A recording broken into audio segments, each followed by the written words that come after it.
It still doesn't seem real that blazerdono defeated Svarog, especially with how easy things have been since then. Though I suppose that's mostly thanks to unlocking the next ascension. Let's back up for a moment. It'd be wrong of me to skip over Equilibrium.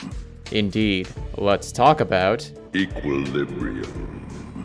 Initially, I worried about the trial, but once I realized I could access my inventory and use food to my heart's, or rather stomach's, content, my worries were washed down with a bottled soda.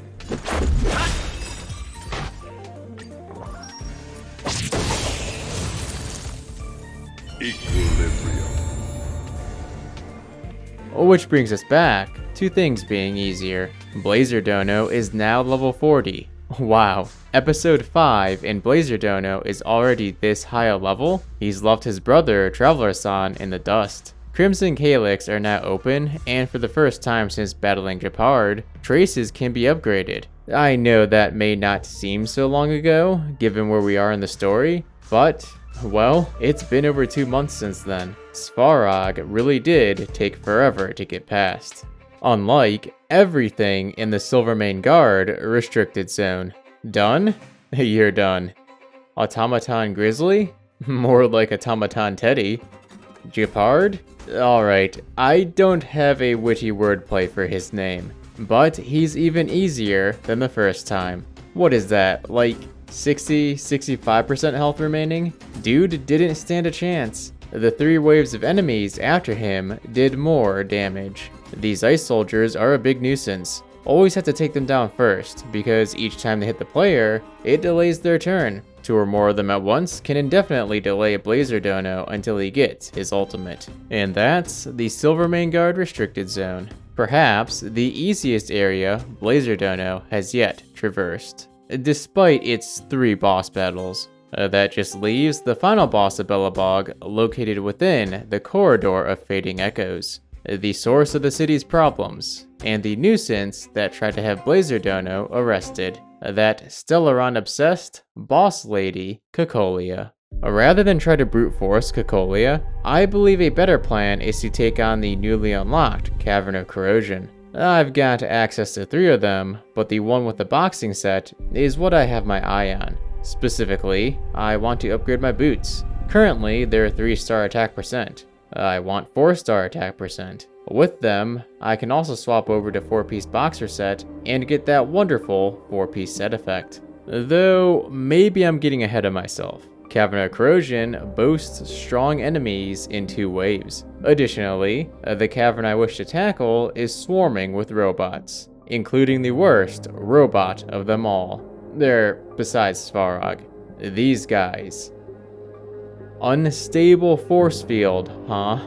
Given it can literally block every single attack in the game and take 0 damage, I would hate to see what a stable one looks like. The only way to defeat them is to double tap with an attack and ultimate combo. Food buffs are going to be a must, so let's down a soda and grab some grub. Right off the bat, I need to activate ultimate and send those force field bots out of the park, so as to clear the first wave with as little damage as possible. Look at that, only took 1 hit. It's almost like that first wave didn't exist. Timing is important for this part. I need to activate ultimate before Automaton Teddy's next attack. The reason for this is so that I can damage those force field bots. Had I not done so then and there, I would no longer be able to target both in a single hit. This situation looks bad, but it actually isn't. Those robots set to explode are very helpful and are key to getting rid of the force fields, because when they detonate, it counts as an attack.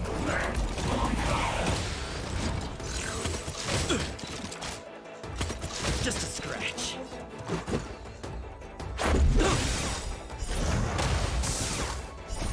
Rules are made to be broken.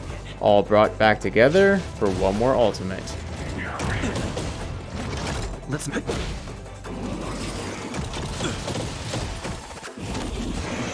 Now then, the decisive strike. My victory is always guaranteed so long as I land a single crit hit on either of the automaton spiders, those robots set to explode. Why do I just need one instead of both?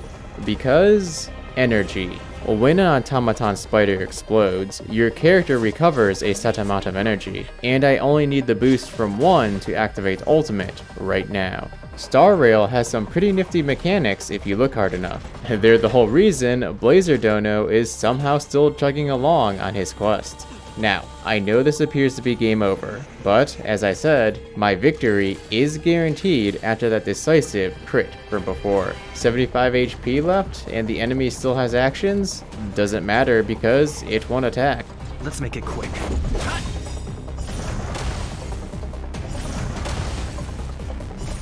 Rules are made to be broken. And there you have it, Cavern of Corrosion with a single character. Time to run it a few more times. I only need one pair of attack percent, 4-star boxing boots. Substats are nice and all, but I won't be picky for now. Keep at it.